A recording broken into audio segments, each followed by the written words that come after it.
নমস্কার, আপনারা দেখছেন সংকেত মিডিয়া, সোজা কথা সহজভাবে। লাস্ট দুদিন ধরে যে বিরোধীরা যে আপনার ইস্তেহার নিয়ে বলছিলেন এবং আজকে সোশ্যাল মিডিয়ায় দেখা যাচ্ছে যে আপনার যে রাজ্যসভার এমপি থাকাকালীন যে কাজের ইস্তেহার সোশ্যাল মিডিয়ায় ঘুরে বেড়াচ্ছে এবং গতকাল প্রেসকেও সেই কাজের ইস্তেহার দেওয়া হয়েছে। তো কি মনে হয় বিরোধীদের কাছে কোনো ইস্যু নেই বলেই কি এইভাবে ইস্তেহার নিয়ে? যখন কারো ডানা দুর্বল হয়, যখন বাহা দুর্বল হয়, সে অজুহাত খোঁজে, সেই অজুহাত খুঁজছে।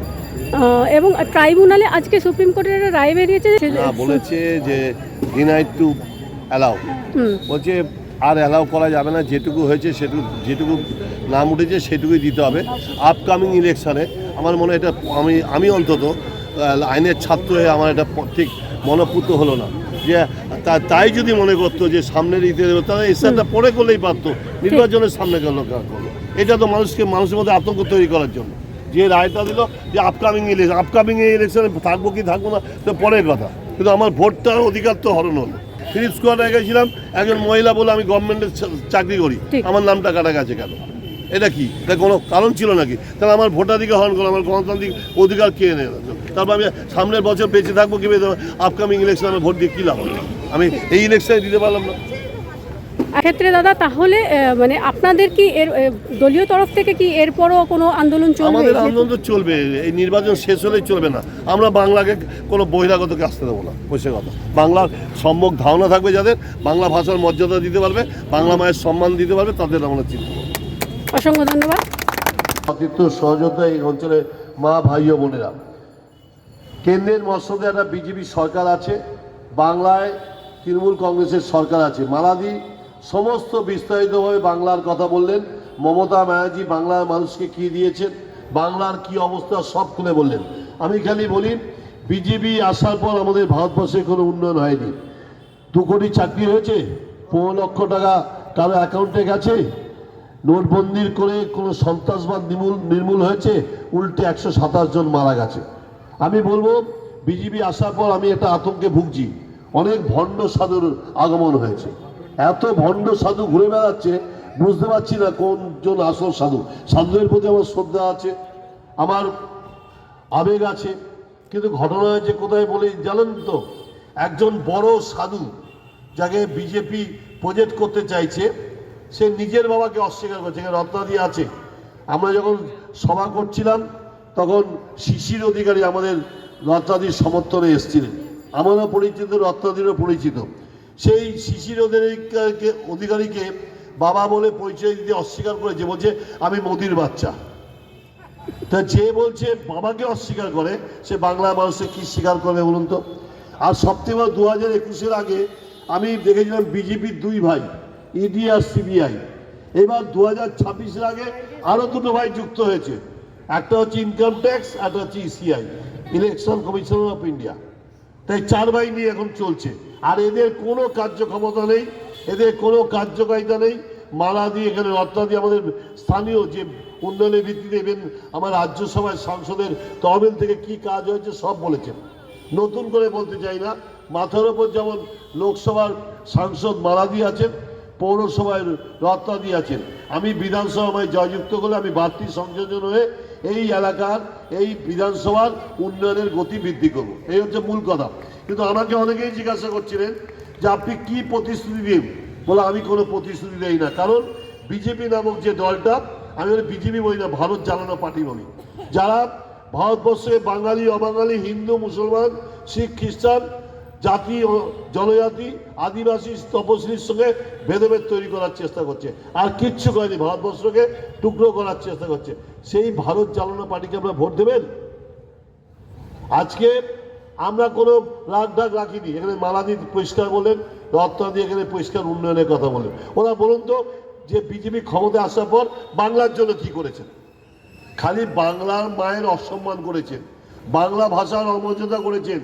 বাংলার মা হচ্ছে রত্নগর্ভা, অনেক মনীষী, অনেক সাহিত্যিক, অনেক লেখক, অনেক বিপ্লবী সন্তানকে জন্ম দিয়েছেন। এ বাংলা অবদান সব থেকে বেশি ভারতবর্ষের স্বাধীনতার সংগ্রামে। আর সেই বাংলার সম্যক ধারণা যাদের নেই, তারা বাংলাকে দখল করতে চায়। আমরা কি বলি? যতই করুক হামলা, আবার জিতবে বাংলা। এই রাজ্যের মুখ্যমন্ত্রীর নাম মমতা ব্যানার্জি, যিনি যুদ্ধক্ষেত্র থেকে কোনোদিন পালিয়ে যাননি, আগে নিজে মার খেয়েছেন, তারপর কর্মীরা মার খেয়েছে, কর্মীদের আগলে রেখেছে। আজও যে বেঁচে আছি উনার জন্য। তাই আমি বক্তব্য দীর্ঘায়িত করব না, শুধু বলবো 29 তারিখ গণতন্ত্রের পরীক্ষা। কোন মানুষ কি করেছে সেই কাজের খতিয়ান দেখে, প্রকল্পগুলোর উপযোগিতা দেখে, আমার ডান দিকে কে দেখতে পাচ্ছি না, বাঁ দিকে কে দেখতে পাচ্ছি না, পিছনে কে দেখতে পাচ্ছি না, সামনে একজনকেই দেখতে পাচ্ছি, তার নাম মমতা ব্যানার্জি। আমার সঙ্গে শেষ যে কর্মীটা আমাদের বক্তব্য শুনছে তার সঙ্গে মিল কোথায়? আমার নেত্রীর নামও মমতা ব্যানার্জি, তার নেত্রীর নামও মমতা ব্যানার্জি, আপনাদের নেত্রীর নামও মমতা ব্যানার্জি। মমতা ব্যানার্জি আসায় বাংলায় সম্প্রীতি এসছে। আমরা হিন্দু, মুসলমান, শিখ, খ্রিস্টান সবাই একসঙ্গে সহাবস্থান করি। বাংলায় চলে যান পাথর প্রতিমা। লাস্ট আমাদের বাংলার বীজ হচ্ছে ওখানে গোবর্ধনপুর বীজ। সেই পর্যন্ত যান, যেখানে যাবেন দেখবেন প্রগতি হয়েছে, রাস্তাঘাট আলো হয়েছে।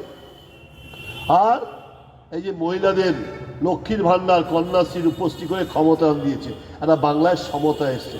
তাই আমরা গর্ব করে বলি সম্প্রীতি, প্রগতি ও সমতা। আমাদের মুখ্যমন্ত্রীর নাম মমতা, আমাদের মুখ্যমন্ত্রীর নাম মমতা। সেই মমতা ব্যানার্জির নেতৃত্বে বাংলায় সূর্যোদয় হয়েছে।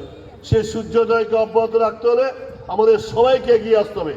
কে ছোট, কে বড়, কে হিন্দু, কে মুসলমান, কে শিখ, কে খ্রিস্টান, কে জনজাতি, আদিবাসী, কে তপশিলি ভাববার কোনো কারণ নেই। সমস্ত দ্বিধাদ্বন্দ্ব ত্যাগ করে আমি বাংলা মায়ের সম্মান রক্ষার জন্য আমার প্রাণ দিতে হয়, প্রাণ দিতে রাজি আছি। বাংলার স্বাধীনতা সংগ্রামীরা প্রমাণ করে দিয়েছে অত্যাচারী ব্রিটিশ সাম্রাজ্যের হাত থেকে ভারত মাতাকে মুক্ত করার জন্য প্রাণ দিয়েছে সবচেয়ে বেশি বাঙালি স্বাধীনতা সংগ্রামী। আজকে সব মহাপুরুষের নামে বিকৃত করে এখন নতুন করে পেয়েছে বঙ্কিমদা যেন জাতীয় ভাই। কি বন্দে মাতরমের 150 বন্দে মাতরম কথাটা কেন বলেছিলেন জানেন? বলতে পারবেন উত্তর? বলতে পারবেন না। সাহিত্য সম্রাট বঙ্কিমচন্দ্র চট্টোপাধ্যায় অনেক উপন্যাস লিখেছেন। কপালকুণ্ডলা, আনন্দমঠের একটা প্রশ্নে বন্দে মাতরম বলেছিলেন। সেখানে কেন বলেছিলেন? অত্যাচারী ব্রিটিশ সাম্রাজ্যের বিরুদ্ধে তরুণ যুবকদের উদ্বুদ্ধ করার জন্য তিনি বন্দে মাতরম বলছে। বন্দে মাতরম কথার অর্থ কি? মাকে বন্দনা। মা হচ্ছে জীবজগতের স্রষ্টা, মাকে বাদ দিয়ে কোনো জীবজগৎ হয় না। তাই প্রথমে মাকে বন্দনা করে তবেই আমরা যুদ্ধক্ষেত্রে যাই। সেই দিন তরুণ যুবকদের বলেছিল বন্দে মাতরম বলে অত্যাচারী ব্রিটিশ সাম্রাজ্যের বিরুদ্ধে আত্মত্যাগ করো। সেই আত্মত্যাগে আছে আমরা স্বাধীনতা অর্জন করেছি, আমরা স্বাধীনতা পেয়েছি। আমি তাই আপনাদের কাছে বলি যে একজন আরএসএস এর দুজন কর্মী দেখান বা বিজেপির দুজন স্বাধীনতা সংগ্রামী দেখান যারা বন্দে মাতরম বলে ফাঁসির কাছে প্রাণ দিয়েছে, ফাঁসিতে ঝুলেছে। কিন্তু যদি বাংলায় বলি গুণে শেষ করা যাবে না। ক্ষুদিরাম বসু থেকে প্রফুল্ল চাকি, কানাইলাল ভট্টাচার্য, বিনয় বাদল, দীনেশ থেকে সূর্য সেন পর্যন্ত বন্দে মাতরম বলে ফাঁসির কাছে প্রাণ দিয়ে বলেছে আমার মা জিন্দাবাদ। আমরা সেই মাকে ভালোবাসি। সেই মায়ের অসম্মান হতে দেবেন? বাংলা ভাষার অবচেতনা হতে দেবেন? বাংলা ভাষায় কথা বললেই আমাদের উপর অত্যাচার হচ্ছে, অবিচার হচ্ছে, মেরে ফেলা হচ্ছে। কেন? আমরা কি অন্যায় করলাম? এই বাংলার মধ্যে রত্নকর্মা একদিন মহামতি গোখলে বলেছিলেন what Bengal things to the rest of India things to বড়। আজ বাংলা যে হবে অবশিষ্ট ভারতবর্ষ আগামীকাল ভাবে, আজকে মমতা ব্যানার্জি যে ভাবে সারা রাজ্যে আগামীকাল ভাবে। তাই মমতা ব্যানার্জির প্রকল্পগুলো যদি পরখ করেন, অন্যান্য রাজ্যে যান, সেগুলো হিন্দি সংলাপ করে, নাহলে সেই রাজ্যের সংলাপ করে নামগুলো পাল্টাচ্ছে। আসল কথা কি জানেন?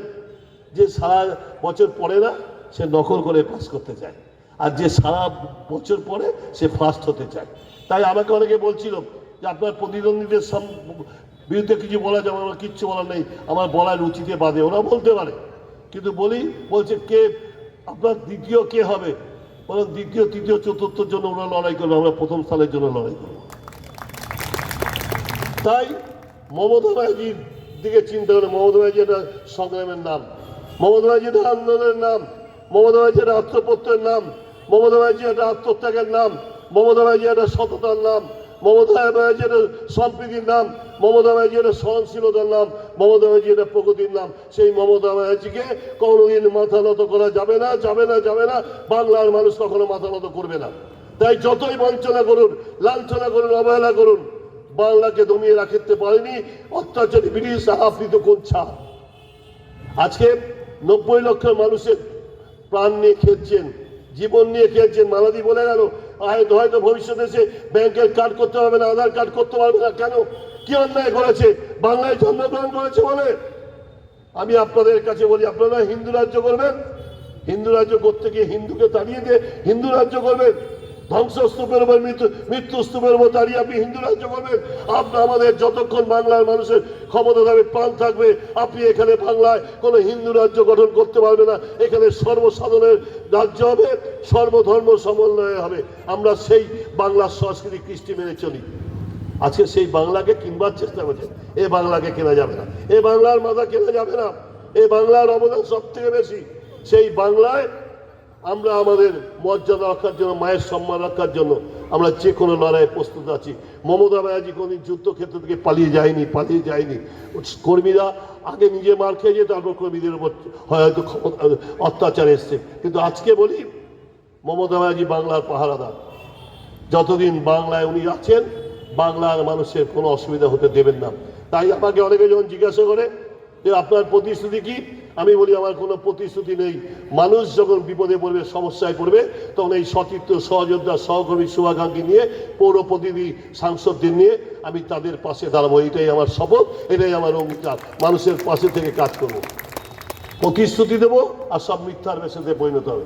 একজন বলছিল বিজেপির মিথ্যা লগ্নে জন্ম, তাই জন্য যা বলে সব মিথ্যা। একটা মিথ্যা কথা একটা দেখেছে, একটা প্রতিশ্রুতি কার্যকরী হয়েছে না। কিন্তু মমতা ব্যানার্জি যা বলেছেন, মালাদি বলে গেলেন 94টা প্রকল্প, সেই প্রকল্পগুলো সব সুবিধা আমরা পেয়েছি। তাই বক্তব্য দীর্ঘায়িত করবো না। জানি এই নির্বাচনে অনেক পরিস্থিতি হতে পারে। আজকে দেখছিলাম একজন অবজার্ভার এমন ভাবে বলছে গলতি হয়ে গিয়ে তো এফআইআর হোগা। আরে এফআইআর কে বাংলার মানুষ ভয় পায় না। অনেক এফআইআর হয়েছে, অনেক লড়াই হয়েছে। ওইসব লড়াই ভয় দেখাবেন না। আমরা সুভাষচন্দ্র বসু আমাদের আদর্শ, সেই সুভাষচন্দ্রকে রেখে আমাদের বাংলার লড়াই শুরু হয়েছিল। তাই ওইসব ভয় দেখে আমাদের কিছু করতে পারবেন না। তাই বলছি, হয়তো এখানে বালাদি বলে 28 তারিখ রাত জাগবে বলে 28 তারিখ কেন, দরকার বলে 27 তারিখ জাগবো, 4 তারিখ পর্যন্ত জাগবো, কিন্তু বাংলায় বিজেপিকে থাকতে দেবো না, বিজেপিকে আসতে দেবো না। এটা আমাদের শপথ, এটা আমাদের অঙ্গীকার। তাই শেষ কথা বলে যাই, হতে পারে অনেক ঝামেলা। 29 তারিখ আমাদের নির্বাচন, গণতন্ত্রের পরীক্ষা, আমরা পরীক্ষা দিয়ে পাস করতে যাই, যেহেতু সারা বছর পড়াশোনা করছি। একটা কথা বলে যাই, হোক না পদের বাধা প্রস্তর শক্ত, হোক না পদের বাধা প্রস্তর শক্ত, প্রয়োজনে দেবো 1 নদী রক্ত। তাও মরার আগে বলে যাব, আমরা মমতা ব্যানার্জির ভক্ত, আমরা মমতা ব্যানার্জির ভক্ত। সেই মমতা ব্যানার্জিকে সামনে রেখে আমাদের লড়াই। 29 তারিখ সমস্ত কাজ ফেলে দিয়ে তীর্থযাত্রীর মতো জোরে ফুল চিহ্নে ভোট দিয়ে আমাদের জয়যুক্ত করবেন। মমতা ব্যানার্জিকে 4র্থবারের জন্য মুখ্যমন্ত্রী করবেন, বাংলায় শান্তি, বাংলায় সুখ রাখার জন্য। আর মমতা ব্যানার্জিকে মুখ্যমন্ত্রী হতে হলে সংখ্যাগরিষ্ঠতার দরকার। সেই সংখ্যাগরিষ্ঠতার একজন আমি প্রতীক হয়ে তার পাশে দাঁড়িয়ে আপনাদের কথা বলার জন্য আমি সেই তৈরি থাকবো। এই শপথ অঙ্গীকার নিয়ে আমি আমার বক্তব্য শেষ করছি। জয়।